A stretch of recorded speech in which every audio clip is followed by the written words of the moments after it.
Hello, my friends. Welcome to English Story World. I am so glad you are here today. Take a slow breath, make yourself comfortable, and let this story begin.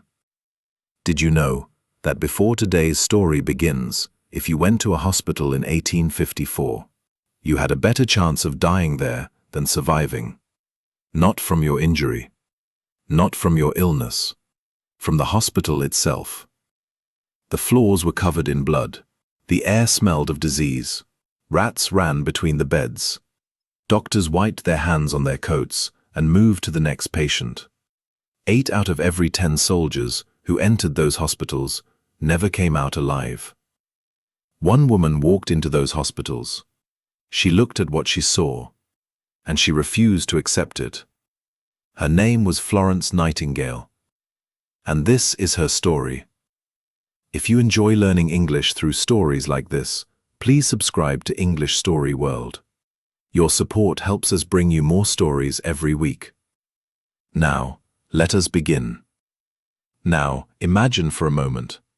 You are standing in a long stone corridor. The walls are cold and damp. The air is heavy and dark. It smells of something terrible. On the floor on either side of you, there are men. Hundreds of men. Young men. Soldiers. Some are crying quietly. Some are not moving at all. There is almost no light. And then, at the far end of the corridor, a small lamp appears. It moves slowly, stopping at each man, kneeling, checking, moving on. The soldiers called her the Lady with the Lamp. But she was much more than that. It was the 12th of May, 1820. In the beautiful city of Florence, in Italy, a baby girl was born. Her parents named her after the city. They called her Florence. Florence Nightingale came from a very wealthy family. Her father was a rich English gentleman. The family owned 2 large country estates. An estate is a very large, beautiful property. Florence grew up with everything. Beautiful clothes, fine food, servants, parties. But Florence was not happy. She felt something inside her, something that had no name yet. A feeling that she was meant to do something important, something that no amount of wealth could give her. When Florence was young, she did something unusual for a wealthy girl. She visited the sick people in her village. Poor people, sick people, people her own family never spoke about. She brought them food. She sat beside them. She listened to them. She wrote notes about their conditions. Even as a child, she was already thinking like a nurse. But in 1820, nursing was not a respectable profession. Respectable means worthy of respect, seen as good and honorable. Nurses at that time were considered the lowest workers in society. They were not trained. They were not educated. Most people thought nursing was dirty, shameful work. For a wealthy young woman to become a nurse was absolutely unthinkable. Her family said no. Absolutely not. Florence said yes. When Florence was 17 years old, something happened that she never forgot. She wrote in her diary that she heard a voice. She believed it was God's voice. The voice called her to serve others, to heal others, to dedicate her life to the sick. From that moment, Florence Nightingale knew exactly what she was meant to do. But knowing your purpose and being allowed to follow it are 2 very different things. Florence begged her parents to let her train as a nurse. Her mother was horrified. Horrified means deeply shocked and disgusted. Her mother said nurses were uneducated, common women, not women like Florence. Her father refused. Her family pressured her to marry. A wealthy man had proposed to her. He was kind. He was respectable. Florence said no. She said she could not marry anyone. because she had already given her life to something greater. For years, her family said no. Year after year, Florence waited. She studied. She read every medical book she could find. She visited hospitals secretly when her family wasn't watching. She wrote reports about hospital conditions. She analyzed the data. She was teaching herself medicine without a teacher, without a school, without permission. Finally, in 1850, when Florence was 30 years old, her father gave his permission. She traveled to Germany, to a place called Kaiserswerth. It was a hospital run by religious nurses. Florence trained there for 4 months. She worked from early morning until late at night. She cleaned. She changed bandages. She sat with dying patients. She washed floors. She later wrote that those 4 months were the happiest of her life. She had finally found what she was looking for. In 1853, Florence got her first real job. She became the superintendent of a small hospital in London. Superintendent means the person in charge, the manager, the leader. When Florence arrived at the hospital, she was shocked by what she found. The building was filthy. Filthy means extremely dirty. The patients were not being cared for properly. The nurses had no training. There were no systems, no organization, no order. Florence went to work immediately. She reorganized everything. She created schedules for the nurses. She ordered the floors to be cleaned every day. She opened the windows so fresh air could come inside. She insisted that every patient have clean sheets, clean water, clean food. The results were immediate. Patients began to recover faster. Fewer people died. Florence had discovered something that seems simple to us today. Cleanliness saves lives. In October 1854, Britain, France, and Turkey were fighting Russia in a war called the Crimean War. The war was being fought in the Crimea, near the Black Sea. Thousands of British soldiers were being wounded in battle. They were sent to hospitals in Turkey, and those hospitals were killing them. The newspapers back in England began printing terrible reports. Soldiers were dying, not from their wounds, but from disease, from starvation, from dirty water, from infected bandages. The British public was outraged. Outraged means extremely angry, furious about an injustice. The government was embarrassed. Sidney Herbert was the secretary at war. He was the government official in charge of the military. He wrote a letter. The letter was addressed to Florence Nightingale. He asked her to go to Turkey, to take a group of nurses, and to fix the military hospitals. Florence had already written her own letter to Sidney Herbert on the same day. She was offering to do exactly that. Their letters crossed in the mail. It was as if the same thought had struck them both at exactly the same moment. On the 21st of October, 1854, Florence Nightingale sailed for Turkey. She took 38 nurses with her. It was the first time in history that women had been officially sent to care for soldiers in wartime. When Florence arrived at Scutari, she could barely breathe. The hospital was a converted army barracks. A barracks is a large building where soldiers live. It was not designed for patients. For miles of corridors, 2,000 soldiers, almost no beds. Men lying on bare stone floors. Rats everywhere. The drains were blocked. The water was contaminated. Contaminated means poisoned, not safe to drink. And the doctors did not want her there. They told her women did not belong in military hospitals. They told her to go home. Florence did not go home. She could not treat the patients directly. The doctors would not allow it.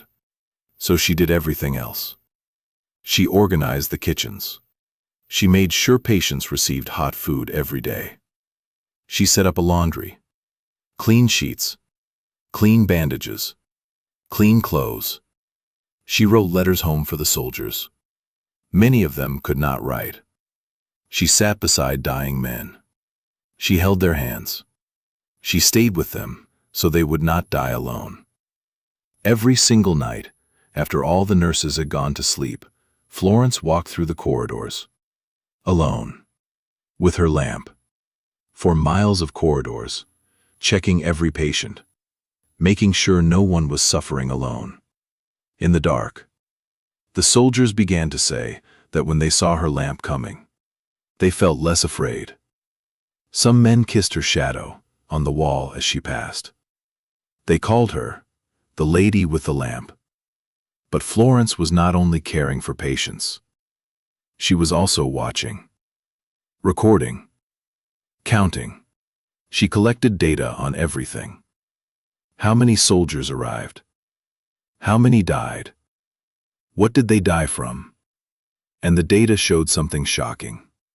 Out of every 100 soldiers who died, only 2 died from their actual battle wounds.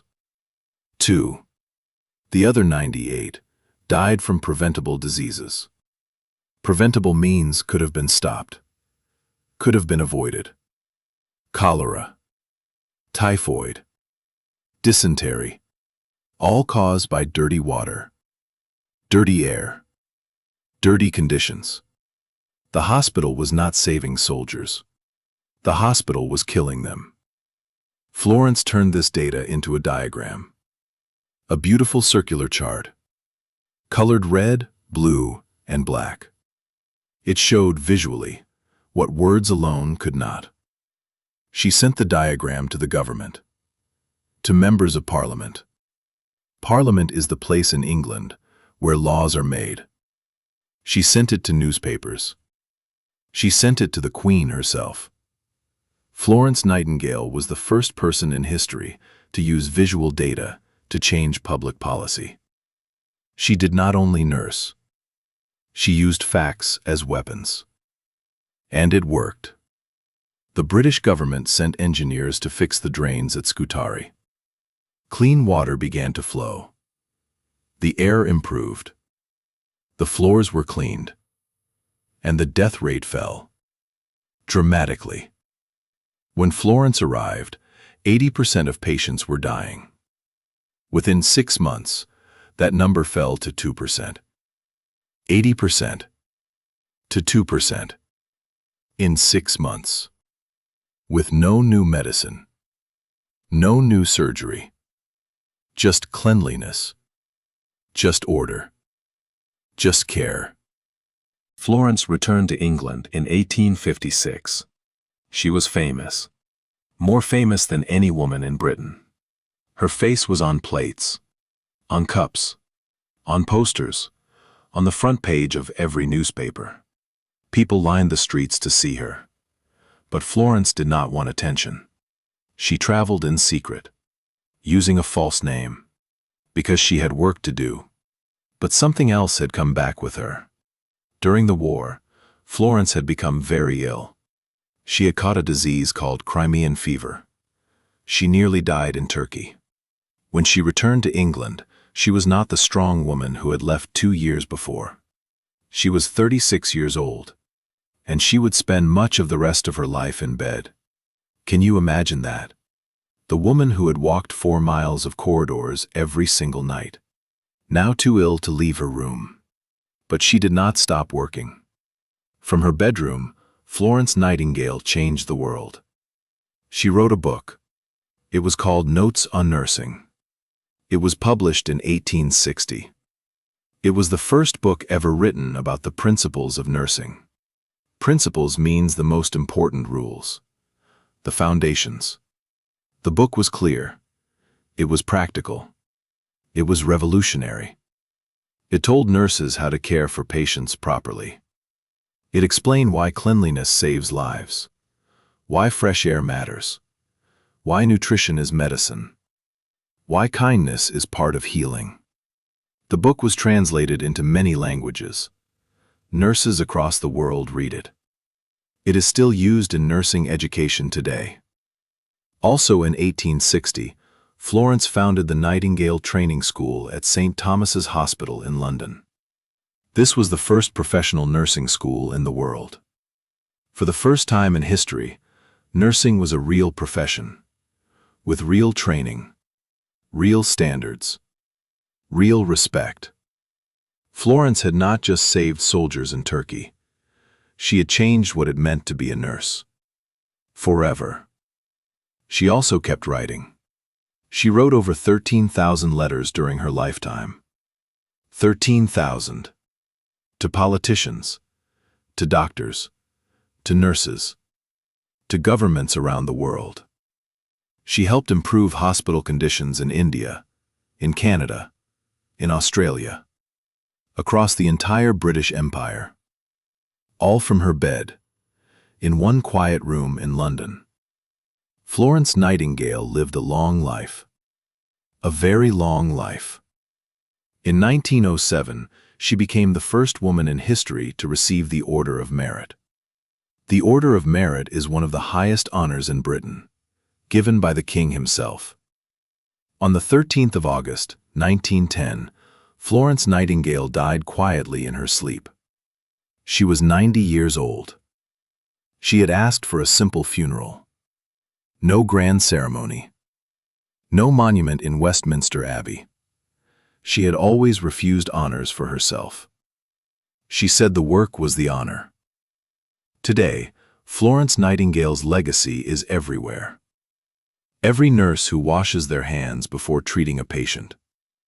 Florence. Every hospital with clean floors and fresh air. Florence. Every nursing school in the world. Florence. Every patient who survives, not from medicine alone, but from careful, compassionate care. Florence. Compassionate means deeply caring, full of kindness toward those who suffer. She walked into the darkest places that no one else wanted to enter. She carried her lamp. She did her work. And the world became cleaner, kinder, safer. Because of her. And now, my friend, I want to say something to you. Florence Nightingale walked into dark corridors with one small lamp, one small flame. It did not light the entire hospital, not at first, but it lit the next step, and the step after that. And slowly, the darkness became smaller. Every word you learn in English is exactly like that lamp. It does not light everything at once.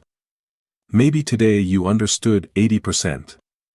Maybe 70, that is fine.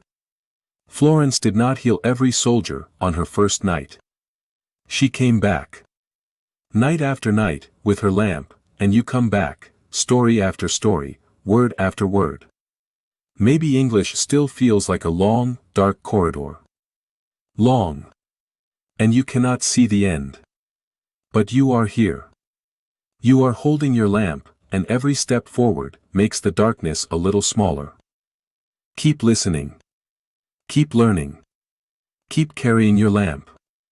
That was the story of Florence Nightingale, the woman who walked into the darkest places in the world and refused to leave until they became brighter.